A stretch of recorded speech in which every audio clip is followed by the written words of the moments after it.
الحمد لله رب العالمين والصلاة والسلام على رسوله الكريم وعلى آله وصحبه أجمعين أما بعد فإن الله تعالى قال إن عدة الشهور عند الله 12 شهرا في كتاب الله يوم خلق السماوات والأرض منها 4 حرم ذلك الدين القيم صدق اللہ العظیم۔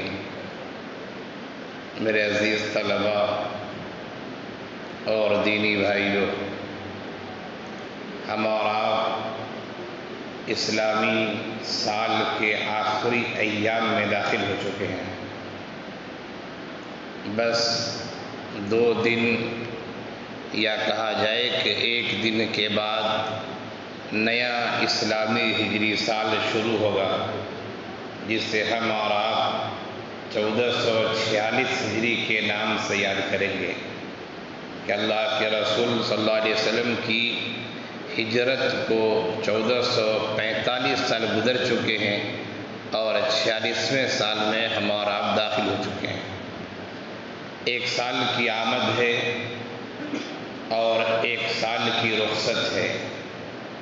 اس مناسبت سے میں نے سوچا کہ چند باتیں آپ کے سامنے پیش کی جائیں، اور میں نے اپنی گفتگو کو 3 حصوں میں تقسیم کیا ہے۔ 3 حصے یعنی 3 باتیں آپ کے سامنے پیش کی جائیں گی تاکہ آپ کو یاد رکھنے میں، سمجھنے میں آسانی ہو۔ سب سے پہلی بات تو یہ ہے کہ دنیا کی قوموں نے، اقوام و ملل نے جو ایک تاریخ کا نظام بنایا، وہ اپنے اپنے لحاظ سے نظام تھا۔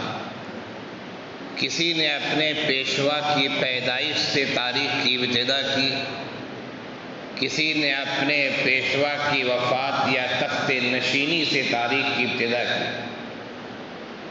یہ الگ الگ طریقہ رہا ہے ہر زمانے میں اور ہر ادیان و مذاہب کے ماننے والوں میں۔ اہل عرب جو طریقہ تاریخ کے لیے استعمال کرتے تھے، وہ طریقہ یہ تھا کہ وہ کسی اہم واقعے سے چیزوں کو یاد رکھا کرتے تھے۔ مثال کے طور پر ایک جنگ ہے جسے حرب بسوس کہا جاتا ہے، تو انہوں نے اس جنگ سے چیزوں کو یاد رکھا کہ حرب بسوس سے اتنے ایام پہلے یا اتنے ایام بعد کی بات ہے۔ اسی طرح وہ واقعہ آپ کو یاد ہوگا سورہ فیل میں جس کا تذکرہ کیا گیا ہے کہ ابرہہ نے پوری فوج تیار کی اور کعبے کو ڈھانا چاہا۔ ابرہہ کی پوری فوج، ابرہہ کا پورا لشکر جب مکے کی طرف حملہ کرنے کے لیے آ رہا تھا کہ کعبے کو اڑا دیا جائے، کعبے کے وجود کو، نشان کو ختم کر دیا جائے، تو اللہ تعالیٰ نے ابابیل پرندوں کو بھیجا جن کے چونچوں میں، جن کے چنگلوں میں کنکریاں تھیں، اور جس آدمی پر وہ کنکری پڑتی وہ آدمی ہلاک ہو جاتا، ڈھیر ہو جاتا۔ یہاں تک کہ ابرہہ کا وہ ہاتھی جو بہت مشہور ہوا تھا اور جس کی وجہ سے اس سال کو عام الفیل کہا گیا، ہاتھی کا سال کہا گیا۔ اہل عرب نے اپنے واقعات کو عام الفیل سے بھی یاد کیا ہے کہ ہاتھی والے واقعے سے، جو ہاتھی ہلاک ہوا، برباد ہوا، اس واقعے سے بھی یاد رکھا کہ عام الفیل سے اتنے ایام پہلے یا اتنے ایام بعد کی بات ہے۔ تو یہ ایک نظام چل رہا تھا چیزوں کو یاد رکھنے کے لیے کہ چیزیں یاد کیسے رکھی جائیں۔ اور دنیا میں ایک کیلنڈر جو سب سے زیادہ مشہور ہوا، جسے پوری دنیا میں لوگ استعمال کرتے ہیں، جسے ہم اور آپ عیسوی کیلنڈر کہتے ہیں، جو اب عیسوی کیلنڈر کے لحاظ سے ہم اور آپ 2024 عیسوی میں چل رہے ہیں، جولائی کا مہینہ ہے۔ یہ کیلنڈر بہت مشہور ہوا اور آج علاقائی اور قومی نظام تقویم ہے، کیلنڈرز ہیں، لیکن پوری دنیا میں جو کیلنڈر رائج ہے وہ عیسوی کیلنڈر کو ترجیح ہے اور لوگ اس کو استعمال کرتے ہیں۔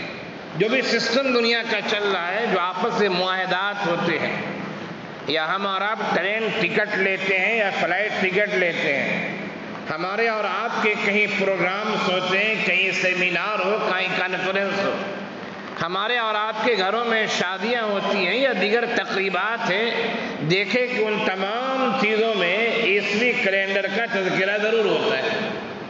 تو یہ بہت رائج ہوا، اس کی اپنی ایک تاریخ ہے۔ اہل عرب کے درمیان یہ چل رہا تھا کہ وہ جنگوں سے، اہم واقعات سے، اہم حادثات سے چیزوں کو یاد رکھ رہے تھے۔ اللہ کے رسول صلی اللہ علیہ وسلم کا زمانہ گزر گیا جسے عہد نبوی کہتے ہیں۔ حضرت ابو بکر صدیق رضی اللہ عنہ کا زمانہ گزر گیا جسے عہد فاروقی کہتے ہیں۔ زمانہ آتا ہے حضرت عمر بن خطاب رضی اللہ عنہ کا، وہ امیر المؤمنین بنائے جاتے ہیں، اور تاریخ کا یہی سسٹم چل رہا ہے جو چل رہا تھا۔ حضرت میمون ابن مہران کہتے ہیں، تاریخی روایت ہے، حضرت میمون ابن مہران کہتے ہیں کہ حضرت عمر بن خطاب رضی اللہ عنہ کے پاس ایک دستاویز آئی جس میں ماہ شعبان لکھا ہوا تھا، شعبان کا مہینہ۔ حضرت عمر بن خطاب رضی اللہ عنہ نے فرمایا کہ یہ شعبان لکھا ہوا ہے، لیکن جب مہینہ شعبان کا گزر جائے گا تو پھر یہ فیصلہ کرنا مشکل ہوگا کہ یہ شعبان کون سا ہے، ایک سال یعنی 12 ماہ پہلے والا شعبان ہے یا اس سے بھی پہلے والا شعبان ہے۔ عبارت کے سیاق و سباق سے تو ہم اور آپ کچھ سمجھ سکتے ہیں، لیکن شعبان کی تعین مشکل ہے، یہ کتنے سال پہلے والا شعبان ہے یا یہ آنے والا شعبان ہے، کون سا شعبان ہے، اس کو سمجھنا مشکل ہوگا۔ لہذا کوئی نہ کوئی اپنا ایک نظام بننا چاہیے۔ ایک دوسری روایت یہ ہے کہ حضرت ابو موسیٰ اشعری رضی اللہ عنہ نے حضرت عمر بن خطاب رضی اللہ عنہ جو امیر المؤمنین تھے، حضرت ابو موسیٰ اشعری رضی اللہ عنہ نے انہیں خط لکھا کہ امیر المؤمنین آپ کے پاس سے دستاویزات آتے ہیں، کاغذات آتے ہیں، لیکن اس میں تاریخیں نہیں ہوتی ہیں، مہینوں کا نام ہوتا ہے، کوئی سن نہیں ہوتا ہے۔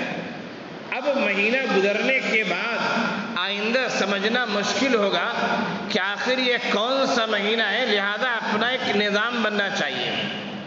خیر حضرت عمر بن خطاب رضی اللہ عنہ نے اس پر غور کیا۔ صحابی رسول حضرت ابو موسیٰ اشعری رضی اللہ عنہ کے توجہ دلانے کی وجہ سے، یا پھر اپنے اندر ایک بات پیدا ہوئی اور اس کی وجہ سے ان کے اندر یہ بات ہے کہ یہاں بات صحیح ہے، تاریخ کی تعین ہونا چاہیے، ایک نظام بننا چاہیے۔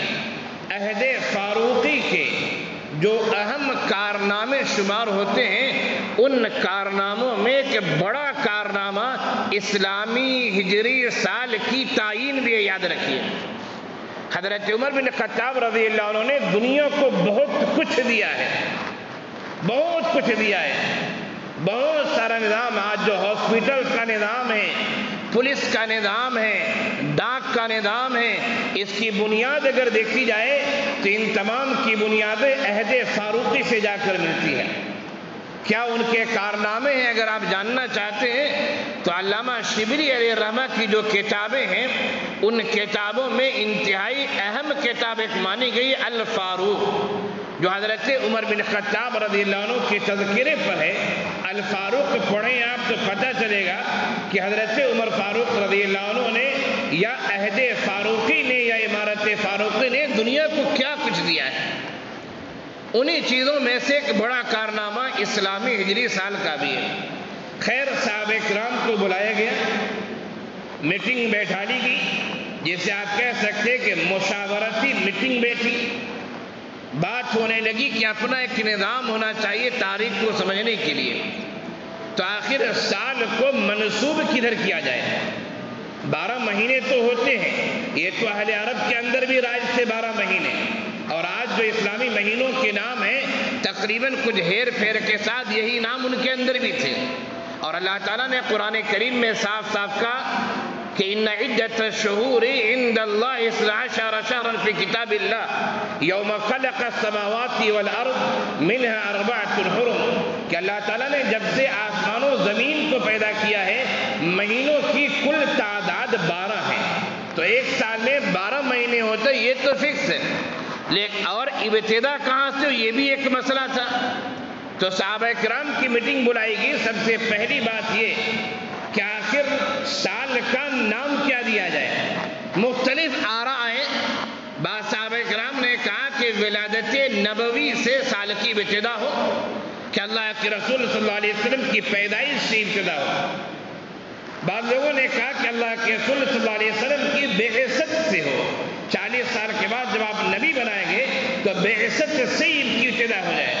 بعض لوگوں نے کہا جو جنگیں ہیں، جو غزوات ہیں، غزوہ بدر پہلا غزوہ ہے، بہت مشہور ہے اور کامیاب غزوہ ہے، غزوے میں سے کسی غزوے سے تاریخ کو جوڑ دیا جائے، سال کو نام دیا جائے۔ بعض صحابہ کرام نے کہا کہ اللہ کے رسول صلی اللہ علیہ وسلم کی وفات سے سال کی ابتدا ہو جائے۔ خیر مختلف آراء آئے، ایک رائے یہ آئی کہ ہجرت نبوی سے سال کی ابتدا کی جائے، یعنی سال کا کو نام دیا جائے کہ ہجرت کا سال یہ نام دیا جائے۔ تو یہ بات فائنل ہو گئی کہ سال کا جو نام ہوگا وہ ہجری سال کا نام ہوگا، کہ اسلامی ہجری سال، گویا کہ ہجرت کے واقعے سے سال کو موسوم کیا جائے۔ دوسری بات یہ ہوئی کہ آخر سال کی ابتدا کب سے مانی جائے۔ 12 مہینے تو ہوتے ہیں، لیکن ابتدا ہم کب سے کریں، چونکہ ہجرت کا جو واقعہ ہے وہ واقعہ سفر اور ربیع الاول کا واقعہ ہے۔ سفر کے آخر میں آپ صلی اللہ علیہ وسلم نے ہجرت کا سفر شروع کیا تھا، ماہ سفر کے آخر میں، اور ماہ ربیع الاول میں آپ مدینہ منورہ پہنچے سے قبا سے ہوتے ہوئے۔ تو کیا ہجرت کے واقعے کو سفر سے چونکہ تعلق ہے تو سال کی ابتدا بھی سفر سے کی جائے، یعنی سال کا پہلا مہینہ سفر کا مہینہ ہوگا۔ حضرت عثمان بن عفان رضی اللہ عنہ نے فرمایا کہ نہیں، سال کی ابتدا اسی لحاظ سے رکھیے جو رائج ہے، محرم پہلا مہینہ ہوتا ہے سال کا، لہذا سال کی ابتدا محرم سے ہو، اور ذی الحجہ آخری مہینہ ہوتا ہے، لہذا سال کا اختتام وہاں پر ہو۔ اور یہ بات طے پا گئی کہ محرم سے سال کی ابتدا ہوگی اور ہجرت کے واقعے کو اسلامی سال کا نام دیا جائے گا، اور پھر وہیں سے یہ تاریخ شروع ہوتی ہے، اور یہ واقعہ ہے ہجرت کے 17ویں سال کا، یعنی ہجرت کو 17 سال گزر چکے تھے۔ اللہ کے رسول صلی اللہ علیہ وسلم کے انتقال کو تقریباً 6.5 سال 7.5 سال گزر چکے تھے، اور عہد فاروقی ہے، حضرت عمر بن الخطاب رضی اللہ عنہ جو ہے وہ امیر المؤمنین ہے، یہ بات طے پا جاتی ہے، اور وہاں سے یہ اسلامی سال جسے ہجری سال کہتے ہیں اس کی ابتدا ہو جاتی ہے۔ ہم اور آپ عیسوی سال کا اہتمام کرتے ہیں اس لیے کہ دنیا اسی تاریخ کو سمجھتی ہے۔ یہ ہماری مجبوری بھی ہے، ہماری کمزوری بھی ہے، ہماری کوتاہی بھی ہے۔ اگر ہم نے اپنی تاریخ کو رواج دیا ہوتا اور ایک نظام بنایا ہوتا تو ہماری تاریخ بھی رائج ہو سکتی تھی، لیکن خیر دنیا میں انقلابات آتے رہتے ہیں۔ تلک الایام نداولها بین الناس، یہ دن و رات کی گردش ہوتی رہتی ہے، اور اللہ تعالیٰ نے جو فرمایا ہے قل اللہم مالک الملک تؤتی الملک من تشاء وتنزع الملک ممن تشاء وتعز من تشاء وتذل من تشاء بیدک الخیر، یہ اللہ کا ایک نظام ہے کہ کبھی کسی کو عروج ہوتا ہے، کبھی کسی کو زوال ہوتا ہے، کبھی کسی کے ہاتھ میں سلطنت ہوتی ہے، وہ حاکم وقت ہوا کرتا ہے، اور وہی کسی زمانے میں رعایا ہو جاتا ہے، اور وہ قوم کا پست ترین انسان ہوتا ہے۔ یہ دنیا کا نظام ہے جو چلتا ہے۔ کسی زمانے میں ہمارا بھی عروج تھا، لیکن ہماری کوتاہی کی وجہ سے، کمی کی وجہ سے، اور یہ بھی کہا جائے اللہ کا ایک نظام ہے، اس نظام کے تحت ہماری حکومت گئی، ہمارا نظام گیا، اور اب صورتحال ایسی ہے کہ آپ اگر 100 مسلمانوں کو کھڑا کر کے، اگر وہ مدارس کے طلبہ یا اسلامی ماحول کے رہنے والے نہیں ہیں، 100 مسلمانوں کو کھڑا کر کے آپ سال کے 12 مہینوں کے نام پوچھ لیجئے، شاید 2 4 10 آدمی آپ کو نام بتا پائیں گے۔ اور تاریخ اگر پوچھ لیجئے کون سی تاریخ ہے تو میں سمجھتا ہوں کہ مدارس کے طلباء اور علماء اور جو اس کام سے لگے ہوئے جنہیں ہمارے سماج میں دینی کام کہا جاتا ہے اس سے لگے ہوئے ان کو چھوڑ کر شاید 2-4 آدمی آپ کو ہجری تاریخ بتا پائیں گے. یہ المیہ ہے بہت بڑا. خیر میں یہ کہہ رہا تھا یہ عہد فاروقی کے کارناموں میں سے ایک عظیم کارنامہ ہے. ہجرت کے واقعے کو آخر کیوں یہ کہا گیا کہ ہجرت کے واقعے سے سال کو موسوم کیا جائے, نام دیا جائے؟ ولادت نبوی سے بھی تو کر سکتے تھے, بعثت نبوی سے بھی کر سکتے تھے, اللہ کے رسول کی وفات کے واقعے سے بھی کر سکتے تھے, کسی غزوے اور کسی جنگ سے بھی کر سکتے تھے, لیکن آخر میں یہ بات طے پائی کہ نہیں, ہجرت سے کیا جائے. ہجرت کا جو واقعہ ہے میرے دوستو یاد رکھیے, ہجرت کا واقعہ زندگی یعنی تاریخ انسانی کا کہا جائے ایک ٹرننگ پوائنٹ ہے, رخ موڑنے کی جگہ ہے. ہجرت سے پہلے دیکھ لیجئے مسلمانوں کو اسلام کا نام لینا مشکل ہو رہا ہے. ہجرت سے پہلے ایسی صورتحال ہے, حرم مکی میں آپ صلی اللہ علیہ وسلم نماز پڑھ رہے ہیں, آپ کے دشمن اونٹ کی اوجھڑی لا کر آپ کی گردن پہ ڈال دے رہے ہیں. حرم مکی میں آپ نماز پڑھ رہے ہیں, آپ کے دشمن آ رہے ہیں کہ آج محمد کا کام تمام کر دینا ہے, لیکن جسے اللہ رکھے اسے کون چکھے. تو مکی زندگی انتہائی پریشان حال والی زندگی ہے. یہاں تک کہ شیب ابی طالب کے بعد آپ نے طائف کا سفر کیا. وہ طائف بھی تاریخ کا عجیب و غریب واقعہ ہے. ایک طرف طائفانوں کا معاملہ اور ایک طرف اللہ کے رسول صلی اللہ علیہ وسلم کا دونوں ہاتھ کو اٹھانا اور طائفانوں کے حق میں دعا کرنا اور پھر کسی کا اسلام قبول نہ کرنا, یہ تاریخ کا عجیب و غریب واقعہ ہے. یہاں تک کہ لوگ اللہ کے رسول صلی اللہ علیہ وسلم کے قتل پر آمادہ ہو جاتے اور آپ کے گھر کو گھیر لیا جاتا ہے کہ محمد صبح نکلیں گے نماز پڑھنے کے لیے, ان کا سر قلم کر دیا جائے گا, قصہ ختم ہو جائے گا. لیکن میں نے کہا جسے اللہ رکھے اسے کون تکے. کھڑے ہونے والے کھڑے ہیں, ان کی ننگی تلواریں ان کے ہاتھوں میں. آپ صلی اللہ علیہ وسلم حضرت علی رضی اللہ عنہ کو بستر پر لٹا کر اپنے گھر سے نکلتے ہیں, اپنے ہاتھ میں مٹی لیتے ہیں, سورہ یاسین کی ابتدائی آیتیں پڑھتے ہوئے مٹی چھینٹتے ہوئے گزر جاتے ہیں. جو آپ کے قاتل بننے والے تھے, قتل کرنے والے تھے آپ کو, ان کے سروں پر مٹیاں پڑی ہوئی ہیں, گویا کہ وہ اندھے ہو چکے ہیں, بہرے ہو چکے ہیں, اور آپ صلی اللہ علیہ وسلم ہجرت کے لیے وہاں سے روانہ ہو جاتے ہیں. یقیناً ہجرت کا سفر انتہائی مشکل اور پرپیچ سفر ہے. میں اس سفر کے واقعات آپ کو سنانا فی الحال نہیں چاہتا. میں یہ بتانا چاہ رہا ہوں کہ ہجرت کا سفر مکمل ہوتا ہے, آپ کا قیام قبا میں ہوتا ہے اور قبا میں مسجد قبا کی بنیاد ڈالی جاتی ہے. پھر آپ کا قیام مدینہ منورہ مستقل ہوتا ہے. اب دعوت کا کام کس طرح کھل کے ہو رہا ذرا دیکھیے. جنگیں ہو رہی ہیں, غزوات ہو رہے ہیں, دشمنان مسلمانوں کو ہلاک کرنے کے تیار ہیں, لیکن دعوت کا کام جتنی تیزی سے مدنی زندگی میں ہوا ہے مکہ مکرمہ میں ویسا نہیں ہوا ہے. تو ہجرت کی بات جب ذہن میں آتی ہے تو زندگی کا ٹرننگ پوائنٹ وہاں ہوتا ہے, اور ٹرننگ پوائنٹ یہ ہے کہ ان مع العسر یسرا. مکے میں پریشانی تھی, مدینے میں آسانیاں ہیں. تو جب بھی ہجرت کی بات ذہن میں آئے ہمیں یہ بات سمجھنا چاہیے کہ زندگی ایک نہج پر ہمیشہ نہیں رہتی ہے. زندگی میں نشیب و فراز آتے ہیں, اونچ نیچ آتے ہیں, ہنسی بھی آتی ہے, غم بھی آتا ہے, خوشی کے ایام بھی آتے ہیں, مصائب و مشکلات بھی آتے ہیں, لیکن اللہ سے رجوع ہوتے ہوئے, اللہ کی طرف توجہ کرتے ہوئے ہمیں اپنی زندگی صحیح سالم گزارنے کی کوشش کرنی چاہیے. یہ تو ہجرت کے بارے میں ایک بات ہوئی جو میں نے آپ کے سامنے ایک جھلک پیش کیا. ایک دوسری بات جو ہے یہ کہ ہر سال کا آنا, ہر سال کا جانا, اور مسئلہ سال ہی کا نہیں ہے. آپ زندگی میں غور کیجئے, ہر صبح کا آنا, ہر صبح کا جانا, ہر شام کا آنا, ہر شام کا جانا, ہر دوپہر کا آنا, دوپہر کا ختم ہو جانا, سورج کا نکلنا, سورج کا غروب ہونا, چاند کا باریک انداز میں طلوع ہونا, اور پھر 14ویں کا چاند بن کے کامل چاند ہو جانا, پھر 14ویں کا چاند ڈھلنا شروع ہونا اور مہینے کے آخر میں چھپ جانا. اسی طرح ایک سال کا آنا, ایک سال کا جانا, یہ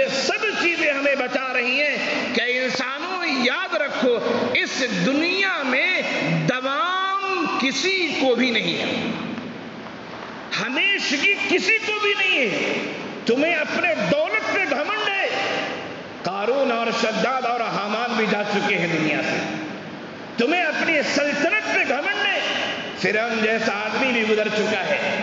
تمہیں اپنی خوبصورتی، اپنے مال و دولت پہ گھمنڈ ہے، تمہیں اپنے عہد و منصب پہ گھمنڈ ہے، تمہیں اپنی جوانی پہ گھمنڈ ہے۔